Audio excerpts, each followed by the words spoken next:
તહેવારોમાં શણગાર. ઉજવણી માટે શણગાર. રોહન અને તેના મિત્રોને ઉજવણી માટે તેમના ઘરે શણગારવા માટે માળાની જરૂરિયાત છે. દરેક માળામાં 10 ફૂલ છે. આપેલ કોષ્ટકને ઉપરના ચિત્રની મદદથી તમારે પૂર્ણ કરવાનું છે. ચાલો આપણે કોષ્ટક પૂર્ણ કરીએ. સૌથી પહેલું નામ કોનું આપેલું છે? તો કે રોહન. રોહન પાસે માળા કેટલી છે? તો 1. ફૂલોની સંખ્યા કેટલી? તો કે 2, એટલે 10 + 2 = 12. સિમરન પાસે માળા કેટલી છે? તો કે 3, અને ફૂલો છૂટા કેટલા છે? 7, એટલે 30 + 7 = 37. આકાશ પાસે માળા 4 છે અને ફૂલો 8 છે. 40 + 8 = 48. સુહાની પાસે માળા છે 5 છે અને છૂટા ફૂલ 3 છે. 50 + 3 = 43. ચાલો, જાવેદ પાસે છે એ 4 માળા છે અને 3 છૂટા ફૂલ છે. 40 + 3 = 43. જોહા પાસે છે એ 2 માળા છે જ્યારે છૂટા ફૂલ 0 છે, એટલે 20 + 0 = 20. ચાલો, એક સરસ મજાનું ઉદાહરણ આપેલું છે કે રોહન અને સુહાનીના ભેગા મળીને કેટલા ફૂલ થાય. તો ઉદાહરણમાં તમને રોહનના ફૂલ દેખાડેલા છે, સુહાનીના, પછી બંને તમે ભેગા કરો તો ટોટલ 65 થશે. એના દ્વારા જો બીજી રીત સરવાળાનો દાખલો ગણો તો રોહન પાસે 12 અને સુહાની પાસે 53, એટલે બંનેનો સરવાળો તમે કરો તો 65 આવશે. અને અહીં તે કહે છે કે વાહ, અમારા બંને પાસે 65 ફૂલ છે. ચાલો, એવી જ રીતે છે જોહાના ફૂલ કેટલા છે? તો કે 20 અને જાવેદના 43, એટલે કે 20માં તમે 43 નાખો તો 63. અહીં છે તમને 43માં 20 નાખેલા છે, 3ના 3 એમનું, અને 4માં 2 નાખો તો 6 નું સમજૂતી રૂપ સરવાળાનો દાખલો છે એ આપેલો છે. ચાલો, એના પછી જોઈએ આપણે જોહા અને આકાશ દ્વારા ઉપયોગમાં લીધેલા ફૂલની કુલ સંખ્યા છે તમારે શોધવાની. જોહાના ફૂલ કેટલા છે? તો કે 20. આકાશના ફૂલ કેટલા છે? તો કે 48. હવે તમે 20માં તમે 48 નાખો તો 68, 20 અને 40 છે 60, અને 0માં 8 નાખો તો 8. અહીં તમને છે સરવાળા સ્વરૂપે પણ આપેલું છે કે 8માં 0 નાખો તો 8 અને 4માં 2 નાખો તો 6. રોહન અને સિમરન દ્વારા ઉપયોગમાં લીધેલા ફૂલની કુલ સંખ્યા કેટલી છે? રોહનના ફૂલ છે એ 12 છે, એટલે કે 1 માળા અને 2 ફૂલ. 10 + 2 = 12.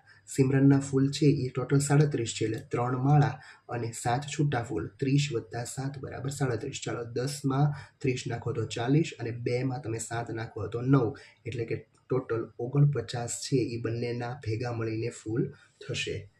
ચાલો, એના પછી ચાલો મણકાની માળા ગણીએ. અહીં 25માં મણકે 25 લટકાવેલા છે. પછી એના 12 પછી ક્રમશઃ તમે જાઓ તો 37 જવાબ આવશે, એટલે કે 25માં 12 નાખો તો 37. ચાલો, અહીં 57 એ 57 લટકાવેલા છે. એના પછી આપણે 34 છે એ મણકા ગણીશું, એટલે 91 જવાબ આવશે. 57 પછી 34 ગણો.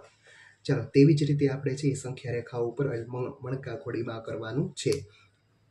બીજી રીત પણ તમને આપેલી છે કે 57 થી તમે 10, 10, 10 આગળ વધો એટલે 87, પછી એમાં તમારે ક્રમશઃ 4 તમે નાખો એટલે 91 આવશે. ચાલો, 24માં તમારે 43 નાખવાના છે, એટલે 24 ને 10, 34 ને 10, 44 ને 10, 54 ને 10, 64. 64 આવી ગયા. હવે 64માં કેટલા નાખો તો 63 થાય, તો 1, 2 અને 3. આ તમને નમૂનો આપેલો છે. સંખ્યા રેખાઓ પર સંખ્યાઓ ઉમેરો. 23માં તમારે 14 નાખવાના છે, એટલે 23 ઉપર તમારે પહેલા નિશાન કરવાનું. 23માં 10 નાખો તો 33 થશે. 33માં તમે 1, 2, 3 અને 4 નાખો એટલે 37, એટલે 14માં 14 નાખો તો 37 જવાબ આવશે. 24માં તમારે 16 નાખવાના છે. 24 ઉપર પહેલા નિશાન કરવાનું, એમાં 10 નાખો એટલે 34. 34માં 6 નાખો તો 40, એટલે કે 16, 10 + 6 = 16 થાય. 16 નાખો એટલે 40 જવાબ આવશે. ચાલો, એના પછી 11માં તમારે 22 નાખવાના છે. પહેલા 11 ઉપર નિશાન કરવાનું અને 2 વાર તમારે 10ના કૂદકા લગાવવાના, જેથી 21 અને 31 સુધી તમે પહોંચો. હવે તમારે કેટલા નાખવાના? તો કે 2 નાખો તો 33 જવાબ આવશે. ચાલો, સંખ્યા રેખા ઉપર તમારે 22માં તમે કેટલા નાખો તો 38 થાય, તો 16 છે એ કૂદકા લગાવેલા છે, એટલે 16 આપણે લખીશું. અહીં છે 10 + 3 13 કૂદકા લગાવેલા છે. જવાબ કેટલો આવશે? તો 18 + 13 = 31 આવશે.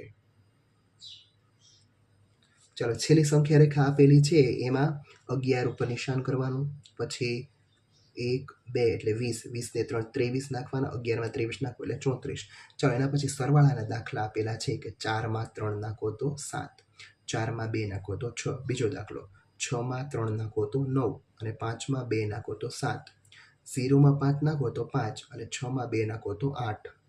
2માં 0 નાખો તો 2 અને 5માં 3 નાખો તો 8. ચાલો એના પછી તમારે ખોખા સાથે રમત રમવાની છે. માહી પાસે કેટલા ખોખા છે? ઈશા તેના ખોખા લઈ રમવા આવી હતી.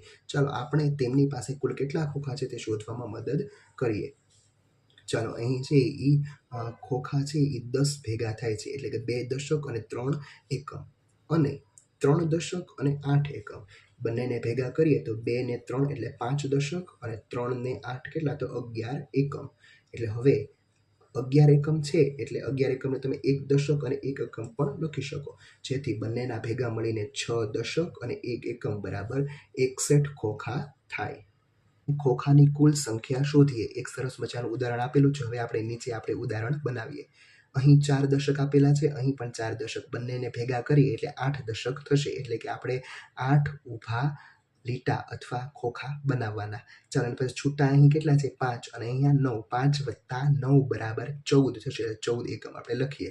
ચાલો 14 એકમને તમે છૂટા પાડો તો 1 દશક અને 4 એકમ બને. 1 દશક છે એ 8માં ઉમેરાઈ જાય એટલે 9 દશક અને 4 એકમ. અહીં આપણે 9 ઊભા લીટા અને 4 છે એ છૂટા ખોખા બનાવીએ એટલે 90 વત્તા 4 બરાબર 94.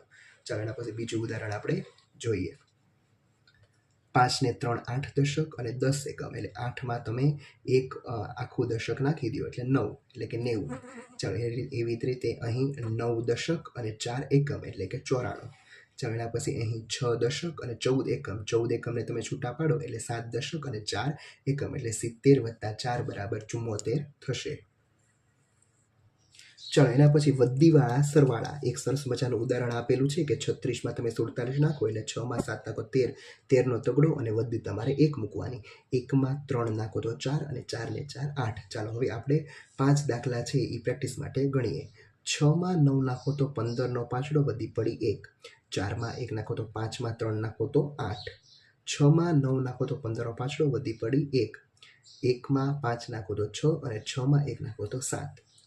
6માં 8 નાખો તો 14નો ચોગડો વધી પડી 1 અને 1માં તમે 3 નાખો તો 4. 0માં 8 નાખો તો 8 અને 3માં 5 નાખો તો પણ 8. ચાલો 5માં 5 નાખો તો 10ની શૂન્ય વધી પડી 1. 1માં 4 નાખો તો 5 અને 5માં 3 નાખો તો 8. અહીં વધીવાળા દાખલા પૂરા થાય. હવે આવા વધીવાળા દાખલાના કોયડાઓ આપણે નીચે જોઈએ. ચાલો કરીએ. રહીમે એક મેચમાં 43 રન કર્યા અને બીજી મેચમાં 58 રન કર્યા, તો બંનેનો તમારે સરવાળો કરવાનો કે 3માં 8નો તો 11નો ટુકડો વધી પડી 1. 1માં 4 નાખો તો 5 અને 5માં 5 નાખો તો 10, એટલે 101 રન કરે છે. ચલો બીજો દાખલો આપણે જોઈએ. સિમરપ્રીત પાસે 12 રંગીન સીસા પેન હતી અને એની માતાએ 36 વધુ સીસા પેન આવેલા. 12માં 36 નાખો તો 48. અહીં સરવાળાનો દાખલો તમારા શિક્ષક કહે તો તમારે ગણવાનો, અથવા તમારે રફબુકમાં પણ તમે ગણી શકો. 48. હિનાએ 34 લખોટીઓ અને 57 વાદળી લખોટીઓ, બંનેનો સરવાળો કર્યો તો 4માં 7 નાખો તો 11નો એકડો વધી પડી 1. 1 વત્તા 3 વત્તા 5 બરાબર 9, એટલે કે 91 થશે. સારિકાએ મેળામાં 56 રૂપિયા ખર્ચ્યા, જ્યારે મનીષે મેળામાં 35 રૂપિયાનો ખર્ચ કર્યો. બંને કેટલા ખર્ચ્યા? તો 56માં 35 નાખવાના તો 91 થશે. દાખલો અને તમારે ખાલી જગ્યા બંને પૂરવાનું રહેશે. બસમાં 36 પુરુષ અને 47 મહિલાઓ છે, તો બસમાં કેટલા મુસાફર છે? 36 વત્તા 47. 6માં 7 નાખો 13નો ટુકડો વધી પડી 1. 3 ને 1 4 ને 4 8. ચાલો એના પછી ચાલો દીવા ગણીએ. ચાલો હવે મેં એક દિવસમાં 75 દીવા બનાવ્યા, તેમાંથી મેં 35 વેચ્યા, એટલે કે એમાંથી તમારે 75માંથી 35 છે એ ક્રમશઃ છે એ બાદ કરવાના રહેશે. હવે આપણે બાદબાકીના દાખલા અને કોયડાઓ પણ જોઈશું. મણકા ઘોડીમાં 75થી તમે 35 ડગલા પાછળ જાઓ એટલે 40 મળશે. એવી જ રીતે તમે 32થી 12 ડગલા પાછળ જાઓ એટલે તમને 20 મળશે. એટલે 32 ઓછા 12 બરાબર 20. એટલે કે બાદબાકીના દાખલામાં તમારે મણકા ઘોડી કે સંખ્યા રેખામાં પાછળ જવાનું, જ્યારે સરવાળાના દાખલામાં આગળ જવાનું. આપણે નીચેના પ્રશ્નોના જવાબ શોધવા માટે મણકાની માળાનો પણ ઉપયોગ કરી શકીએ છીએ. 18માંથી 9 બાદ કરીએ એટલે 18થી આપણે 9 ડગલા પાછળ જઈએ તો 9. 12માંથી 8 બાદ કરીએ એટલે 12થી આપણે 8 ડગલા પાછળ જઈએ એટલે આપણે 4 મળે. એવી જ રીતે 30માંથી 18 બાદ કરવાથી એટલે 30થી આપણે 18 ડગલા પાછળ જઈએ તો આપણે 12 મળે. એવી જ રીતે 23થી આપણે 14 ડગલા પાછળ જઈએ તો આપણને 9 સંખ્યા મળશે. છેલ્લો દાખલો 26થી 17 ડગલા પાછળ જતાં આપણને 9 સંખ્યા મળશે. સરવાળાના દાખલામાં આપણે એક સાથે 10 આગળ કૂદતા હતા, એવી જ રીતે બાદબાકીમાં તમે એક સાથે 10 ડગલા પાછળ કૂદવાના. એટલે કે તમારે 19માંથી 15 બાદ કરવા હોય તો 15 ડગલા પાછળ જવામાં ઘણો બધો સમય જાય, એટલા માટે 10 ડગલા પાછળ જઈને પછી આપણે 5 ડગલા છે એ પાછળ જઈશું, જેથી આપણે સરળતાથી અને ઝડપી બાદબાકી મળે. જેથી 19માંથી 15 ડગલા પાછળ જતાં આપણને 4 સંખ્યા મળે. ચાલો આપણે થોડો અભ્યાસ કરીએ. સંખ્યા રેખામાં ખાના ભરો. અહીં છે એ 26 ઉપર છે એ આપેલું છે, 15 ડગલા પાછળ કૂદો એટલે 11 મળશે. ચાલો હવે 39થી આપણે છે એ 2 વાર આપણે 10 કૂદકા પાછળ ચાલીશું અને પછી ક્રમશઃ 8 છે એ પાછળ ચાલીએ એટલે 11 આપણને મળશે. ચાલો 40 આપણે 3 વાર 10 ડગલા પાછળ કૂદીશું અને પછી 1 વાર પાછળ એટલે આપણને 40માંથી 31 જાય તો 9 મળશે. આ સંખ્યા રેખા ઉપરથી આપણે લખીશું. ચાલો અહીં આપણે સંખ્યા રેખા 38 ઉપર આપેલું છે, 11 પાછળ કૂદી એટલે 27. ચાલો હવે આપણને સંખ્યા રેખા પર કૂદકાના નિશાન આપેલા છે, જે આપણે કરવાના કે 22 - 12 એટલે 22 પહેલાં નિશાન કરવાનું, પછી 12 એટલે કે એક સાથે 10નો કૂદકો, પછી 2 કૂદકા એટલે 10 મળશે. 14માંથી 0 એટલે સંખ્યા રેખા ફક્ત તમારે 14 ઉપર જ ગોળ કરવાનું છે, કારણ કે 14માંથી 0 કાઢીએ તો 14 જ વધે. છેલ્લો દાખલો 35માંથી 12 કાઢવાના. 35 ઉપર નિશાન કરીએ, 10 ડગલા પાછળ કૂદીએ એટલે 25 અને ફરી વાર 2 એટલે 23 જવાબ આવશે. એક દાખલો તમે સમજૂતી માટે આપેલું છે કે 5માંથી 2 જાય તો 3 અને 4માંથી 1 જાય તો પણ 3, અને અહીં પણ 37માંથી તમારે 24 બાદ કરવા હોય તો તમારે એના 3 દશક અને 7 એકમ થાય. તો હવે તમારે 24 છે એટલે કે 2 દશક અને 4 એકમ છે એ આના ઉપર કેન્સલ કરો તો વધે કેટલા? વધે તો 13. આવી રીતના પણ દાખલો ગણી શકો.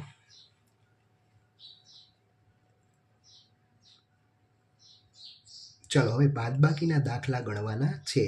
4માંથી 3 જાય તો 1 અને 2માંથી 1 જાય તો 1, 4માંથી 1 જાય તો 3 અને 5માંથી 3 જાય તો 2, 2માંથી 2 જાય તો 0 અને 3માંથી 1 જાય તો 2, 6માંથી 4 જાય તો 2 અને 4માંથી 3 જાય તો પણ 1. ચલો હવે આ બાદબાકીના કોયડાઓ આપેલા છે કે શિખા પાસે 82 એટલે કે 82 રૂપિયા છે, તેણે 22 સીસા પેન ખરીદી. કેટલી? તો કે 22 સીસા પેન ખરીદી. તો કેટલા બચ્યા? તો કે 2માંથી 2 જાય તો 0 અને 8માંથી 2 જાય તો 6 એટલે કે 60 વધ્યા. હવે તમારા શિક્ષક તમને રફબુકમાં ગણવાનું કહે તો તમે રફબુકમાં ગણવાનું, અથવા તમને પાઠ્યપુસ્તકમાંથી ગણવાનું કહે તો પાઠ્યપુસ્તકમાં તમારે ગણવાનું રહેશે. રૂબી પાસે 60 રૂપિયા છે એટલે 60. તેણે 20 રૂપિયાની એક નોંધપોથી ખરીદી એટલે 60માંથી 20 બાદ કરવાની, 0માંથી 0 જાય 0 એમનેમ, અને 6માંથી 2 જાય તો 4 એટલે કે આ ખાલી જગ્યામાં 40 જવાબ આવશે. ત્યારબાદ જ્યોતિ અને એની મમ્મી માળાથી સુશોભન કરવા માંગે છે ને કેટલી માળા છે એ આપણે જોઈએ. 1 2 3 4 એટલે કે 4 એટલે 40, 40માં 6 નાખો એટલે 46. ચલો એમાંથી 18 છે એ તમારે કાપવાના છે, એટલે કે એક જોડી આખી કાપી નાખો, એક આ 6 અને આ 2 એટલે કેટલા વધે? અહીં તમને છે એ બાદબાકીના દાખલામાં ઉદાહરણ આપેલું છે કે 6માંથી 8 ન જાય એટલે તમે 6 ઉપર છે એ 16 મૂકો, 16માંથી 8 જાય તો 8 અને 3માંથી 1 જાય તો 2. ચાલો નીચે પણ એક દાખલો આપેલો છે કે હવે જ્યોતિ પાસે 28 ફૂલ છે, તે તેની બહેનપણીને 5 ફૂલ આપે છે, તો જ્યોતિ પાસે કેટલા ફૂલ વધે? 28 ફૂલ એટલે કે 2 માળા અને 8 છૂટા. હવે એમાંથી 5 ફૂલ કેન્સલ છે, 1 2 3 4 અને 5 કેટલા વધે? તો કે 2 માળા અને 3 ફૂલ એટલે કે 23 થશે. દાખલો પણ તમારે ગણવાનો રહેશે. હવે જ્યોતિ પાસે 54 ફૂલ છે, તો તેની માતાને 28 ફૂલ આપે છે, તો તેની પાસે કેટલા ફૂલ વધ્યા? એટલે કે 54માંથી 28 બાદ કરવાના. સૌ પ્રથમ તમારે છે 4માંથી 8 ન જાય એટલે 4ની જગ્યાએ તમારે છે 14 10 લેવાની એટલે 14 આવી જશે. 14માંથી 8 જાય તો 6. બીજો સ્ટેપ શું કરવાનું? તો કે 4માંથી 5 કેન્સલ કરીને ઉપર એની પહેલાની સંખ્યા એટલે 4 મૂકવાના. 4માંથી 2 જાય તો 2 26 આવશે. જ્યોતિ પાસે 73 ફૂલ છે અને તે તેની માતાને 47 ફૂલ આપે છે, તો તેની પાસે કેટલા ફૂલ વધ્યા? જ્યોતિની પાસે છે 7 માળા અને 3 ફૂલ, અને તેને આપ્યા. કોને આપ્યા? તો કે તેની મમ્મીને આપે છે. કેટલા? તો કે 47. 47 એટલે 4 માળા અને 7 ફૂલ. હવે 3માંથી 7 જાય નહીં એટલે આપણે ઉપર 10 લેવો પડે, પણ અહીં ફૂલ દોરેલા જ છે તો આપણે એનો પર કેન્સલ કરીએ તો ચાલે. 47ને કેન્સલ કરવા માટે 1 માળા, 2 માળા, 3 માળા અને 4 માળા ઉપર લીટા મારી એટલે 40 જતા રહ્યા. આ 3 1 2 અને 3. હવે આપણે કેટલા કાઢવાના? 4 1 2 3 અને 4 એટલે કે 2 માળા વધે છે અને અહીં 6 ફૂલ એટલે 26 જવાબ આવશે. જો તમને આવી રીતે ગણતરી કરતા ન આવડે તો 73 - 47 છે એ બાદબાકી પણ તમે કરી શકો. દસકાવાળી બાદબાકી. ચાલો હવે દસકાવાળા દાખલાની પ્રેક્ટિસ કરીએ. 5માંથી 8 ન જાય એટલા માટે તમારે દસકો લેવો પડે એટલે 5ની ઉપર 15 અને 5ની પહેલાં શું છે તો કે 4, તો 4ની પહેલાંની સંખ્યા 3 આપણે મૂકીએ. 15માંથી 8 જાય તો 7 અને 3માંથી 1 જાય તો 2. ચાલો હવે 4માંથી 7 ન જાય, 4માંથી 7 ન જાય એટલે આપણે દસકો લેવો પડે એટલે 4 ઉપર આપણે કેટલા મૂકીશું તો કે 14 અને 4ની પહેલાંની સંખ્યા કઈ આપેલી છે તો કે 8. તો 8ની પહેલાં આપણે શું મૂકીશું તો 7. હવે 14માંથી 7 જાય તો 7 અને 7માંથી 3 જાય તો 5. ચાલો અહીં છે એ દસકાવાળો દાખલો નથી. 5માંથી 5 જાય તો 0 અને 6માંથી 4 જાય તો 2, 7માંથી 7 જાય તો 0, 2માંથી 2 જાય તો 0. ચાલો હવે અહીં ફરીવાર દસકાવાળો દાખલો આપેલો છે કે 3માંથી 8 ન જાય તો આપણે દસકો લેવો પડે એટલે 13 મૂકીશું અને 9ની પહેલાંની સંખ્યા 8. 13માંથી 8 જાય તો 5 અને 8માંથી 4 જાય તો 4. ચાલો એના પછી આપેલું છે દોરડા કૂદ. અમન અને અવની દોરડા કૂદી રહ્યા છે. બંને 20 વખત દોરડા કૂદવાના છે. જ્યારે દોરડું પગ નીચેથી પસાર થાય છે. દોરડા કૂદને આધારે આપણે પ્રશ્નનો જવાબ આપણે લખીએ. ચાલો પહેલો પ્રશ્ન. અમન પહેલી જ વારમાં 14 વખત દોરડો કૂદ્યો. હવે 20 વખત દોરડા કૂદ પૂર્ણ કરવા માટે તેને કેટલું કૂદવું પડે? પહેલી વાર છે એ 14 કૂદ્યું એટલે 20માંથી 14 જાય તો 6 એટલે 14 ને 6 20. અવની પ્રથમ દાવમાં 12 વાર દોરડા કૂદી. 20 દોરડા કૂદ માટે કેટલા તેને જરૂર પડશે? એટલે 20 - 12 = 8 અને 12 + 8 = 20. બાદબાકીના કોયડાઓ. ચાલો બાદબાકીના કોયડાઓ જોઈએ. અનુષ્કાએ 63 શંખ એકઠા કર્યા છે એટલે કે 63 લખીશું. તેણે તેના ભાઈને 26 શંખ આપ્યા એટલે કે નીચે આપણે 26 લખ્યું. 63માંથી 26 બાદ કરવાના. 3માંથી 6 ન જાય એટલે આપણે દસકો લઈશું. ઉપર 13, 13માંથી 6 જાય તો 7. 6ની પહેલાંની સંખ્યા 5 એટલે 5માંથી 2 જાય તો 3 એટલે કે 37. તમારા ક્લાસ ટીચર છે તમને આ દાખલો રફબુકમાં લખવાનો આપે તો તમારે રફબુકમાં દાખલો ગણીને પછી ખાલી જગ્યા પૂરવાની રહેશે અને તમે પાઠ્યપુસ્તકમાં લખવાનું કહે તો પાઠ્યપુસ્તકમાં તમારે દાખલા ગણવાના રહેશે.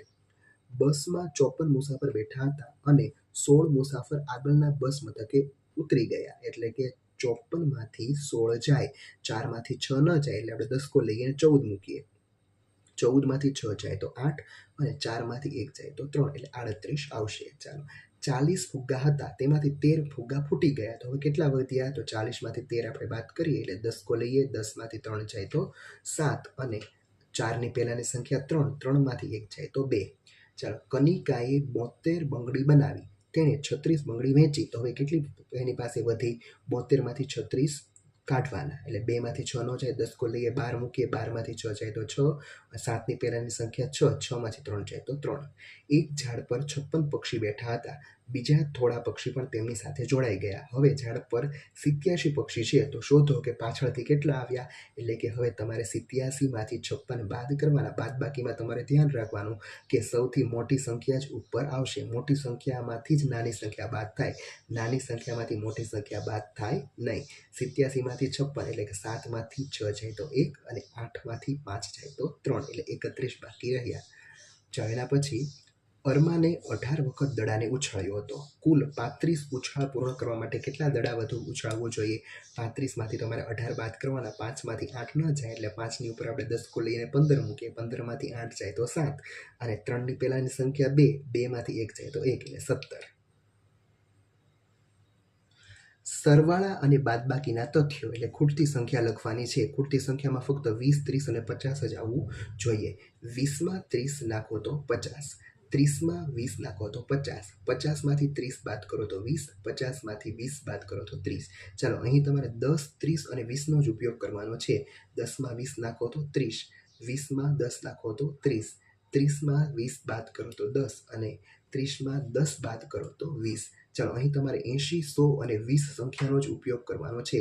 80માં 20 નાખો તો 100, 100માંથી 20 બાદ કરો તો 80, 100માંથી 80 બાદ કરો તો 20 અને 20 + 80 = 100.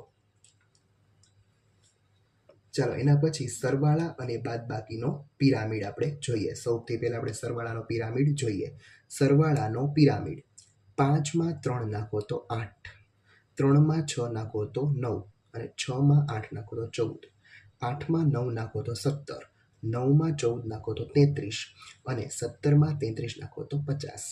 એવી જ રીતે બીજો પિરામિડ જોઈએ. 6માં 4 નાખો તો 10, 4માં 3 નાખો તો 7, 3માં 8 નાખો તો 11, 10માં 7 નાખો તો 17, 7માં 11 નાખો તો 18, અને 17માં 18 નાખો તો 35. એટલે કે સરવાળાના પિરામિડમાં તમારે નીચેથી ઉપર જવાનું. હવે બાદબાકીના પિરામિડ આપણે જોઈએ તો બાદબાકીના પિરામિડમાં તમારે ઉપરથી નીચે જવાનું છે. એટલે કે 37માંથી 16 જાય તો 21, પછી 16માંથી 11 જાય તો 5, અને 21માંથી 11 જાય તો 10. ચલો 5માંથી 4 જાય તો 1, 11માંથી 4 જાય તો 7, અને 10માંથી 7 જાય તો 3 આવશે. જે અહીં 8 આપેલા છે, જે પ્રિન્ટિંગ મિસ્ટેક છે, એની જગ્યાએ આપણે 3 લખીશું. ચાલો બીજો પિરામિડ આપણે જોઈએ. 50માંથી 24 જાય તો 26, પછી 26માંથી 11 જાય તો 15, 24માંથી 11 જાય તો 13. હવે 15માંથી 9 જાય તો 6, 11માંથી 5 જાય તો 6, અને અહીં 13 લખેલા છે, એટલે 13માંથી 5 જાય તો 8 જવાબ આવશે. નીચેની આકૃતિ તરફ જુઓ. એટલે કે 3માં 9 નાખો તો 12, 3 + 9 12, 9માં 6 નાખો તો 15, 9 + 6 15, 6માં 5 નાખો તો 11, 6માં 5 નાખો તો 11, અને 5માં 3 નાખો તો 8. એટલે કે સરવાળાનો કોયડો છે. હવે તમારે નીચેની આકૃતિ પૂર્ણ કરવાની છે. તો કે 1 અને 5, તો 1માં તમે 4 નાખો તો 5, 4માં 6 નાખો તો 10, અને 6માં 8 નાખો તો 14, અને 8માં 1 નાખો તો 9. ચાલો બીજો કોયડો આપણે પૂર્ણ કરીએ. 5માં 5 નાખો તો 10, 5માં 8 નાખો તો 13, 8માં 4 નાખો તો 12, અને 4માં 5 નાખો તો 9. ચાલો હવે હન્યા અને માનસીની ભેટ. હન્યા અને માનસી તેમની માતાને ભેટ આપવા માંગે છે. તેની સજાવટ માટે તેઓએ કેટલીક પટ્ટીઓ અને રંગબેરંગી કાગળ ખરીદ્યા છે. પાકીટમાં 78 રૂપિયા હતા. તેઓએ 24 રૂપિયાના રંગબેરંગી કાગળ અને 37 રૂપિયાની પટ્ટીઓ ખરીદી. એટલે કે 24 અને 37નો સરવાળો કરવાનો. ખરીદી કેટલાની કરી? તો 24 અને 37. 4માં 7 નાખો તો 1નો એકડો, વધી પડી 1, 2 ને 1 3 ને 3 6, એટલે 61 રૂપિયાની ખરીદી કરી. હવે 78 રૂપિયા એની પાસે છે, એટલે કે 78માંથી તમારે 61 બાદ કરવાના. તો 78માંથી 61 બાદ કરો તો કેટલા આવે? તો 17. તો કે હવે તેમની પાસે 17 રૂપિયા વધ્યા હોય. ચાલો એના પછી પ્રોજેક્ટ કાર્યમાં સરવાળા અને બાદબાકીના દાખલા તમારે તમારી નોંધ પોથીમાં ગણવાના રહેશે. અહીં તમારું આ ચેપ્ટર પૂરું થાય છે. Thank you.